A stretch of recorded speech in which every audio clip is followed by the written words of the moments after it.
হাই friends, আজি আকৌ আমি বা ঘৰত মানে গোটেই পৰিয়ালে ভাত খোৱাকৈ মাতিছে যোৰহাট মাছৰহাটত। সেইটো কাৰণে তালৈ যাবলৈ ৰেডি হৈ গ'লোঁ। আৰু মানে স্কুটি লৈ যোৱা কথা আছিলে, স্কুটি লৈ নগ'লোঁ, বতৰটো অকণ বেয়া। তাকে বোলো মেজিকতে যাওঁগৈ। ল'ৰাটো আৰু মোৰ ভণ্টিও কৈছে লগতে আমিকেইটাই মেজিকত যাওঁগৈ বুলি। তাৰপিছতে বহুত দিনৰ পিছত মেজিকত উঠিছোঁ। বহুত দিন উঠাই নাছিলোঁ একচুৱেলি মেজিকত। ভালেই লাগে বাৰু, গৈ বেয়া নালাগে। তাৰপিছতে এয়া বাহঁতৰ ঘৰ পাই গ'লোঁ আৰু দেখিছোঁ ভিনদেউ পূৰা ভিনত ব্যস্ত। তাৰপিছতে ভিনদেউ মাছ বনালে, ডাইটত দিয়া মাছ, খাবলৈ খুব টেষ্ট, কিন্তু মই নন ভেজ নাখাওঁ একো। এইফালে কি কি বনালে জানো, মটন বনাইছে, তাৰপিছতে এইফালে হাঁহৰ মাংস বনাইছে, তাৰপিছত আৰু কি বনাইছে এয়া বাহঁতৰ, এয়া ভিনদেউহঁতৰ দাদাহঁত আছে। এয়া বা পূৰা বনোৱাত ব্যস্ত, একদম পূৰা বনোৱাত ব্যস্ত হৈ আছে তাই। মই নাখাওঁ কাৰণে পনীৰ স্পেচিয়েল বনাইছে, একদম চিলি পনীৰ, একদম পূৰা ক্ৰীম দি। মই খুব ভাল পাওঁ। এইফালে তাই এইফালে ব্ৰইলাৰো বনাইছে এক্সট্ৰা। তাৰপিছতে কি বনালে, এয়া বাদাম, আলু, বিনছ, কিবা ড্ৰাই চব্জি বনাইছে। তাৰপিছতে আৰু মোক ক'লে তই পোলাওটোকে বনা।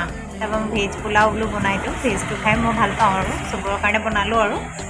তাৰপিছতে আকৌ লোকেল চিকেনো অলপমান বনাই থৈছিলে, মই এয়া একচুৱেলি লোকেল হয়। তাৰপিছতে এয়া বৌহঁত আহিলে, দাদাহঁত আহিলে চবেই, এয়া ভণ্টি, তাৰপিছতে এয়া মামা সৰু ছোৱালী, গোটেইখিনি আহিলে আৰু। তাৰপৰা বোলো খোৱা, আমি যোৱালৈ খানা হৈয়ে গ'ল অলম'ষ্ট। তাৰপৰা খানা দিয়ে দিলে, এয়া দাদা হয়, দাদা খানা খাবলৈ বহি গ'ল। চবেই বহিয়ে দিলে আৰু খাবলৈ, সময়ো বহুত হ'ল। এয়া আমাৰ পূজা, জেঠু, মামী, এয়া আমাৰ টিকলু ভাগিন হ'ব আৰু মোৰ ভতিজাহে হ'ব। নহয় ভাগিন নে ভতিজা হ'ব জানো। তাৰপৰা এয়া মামীহঁত খানা খাবলৈ বহিলে। তাৰপিছতে মোৰো খুব বেছি ভোক লাগিলে, তাৰ ভণ্টিয়ে আকৌ মোকো ভিডিঅ' অকণমান বনাই দিলে আৰু ময়ো খাবলৈ বহি গ'লোঁ, কাৰণ সময়টো হৈ গৈছিলে আৰু সেইটো কাৰণে খাবলৈ বহি দিলোঁ। তাৰপিছতে এয়া ভিনদেউ বহিলে খাবলৈ, বেছি সময় নাথাকিলোঁ আৰু। তাৰপিছতে বোলো ইমান দিন হ'ল অভাৰ ব্ৰিজ দি আমি অহাই নাছিলোঁ। তাৰপৰা দাদাক ক'লোঁ এইফালেয়ে যাওঁ বোলো, চাই যাওঁ। সঁচাকৈ খুব ধুনীয়া লাগিছে আমাৰ যোৰহাট অভাৰ ব্ৰিজটো, খুব ধুনীয়া, ফ্লাইঅভাৰ একচুৱেলি।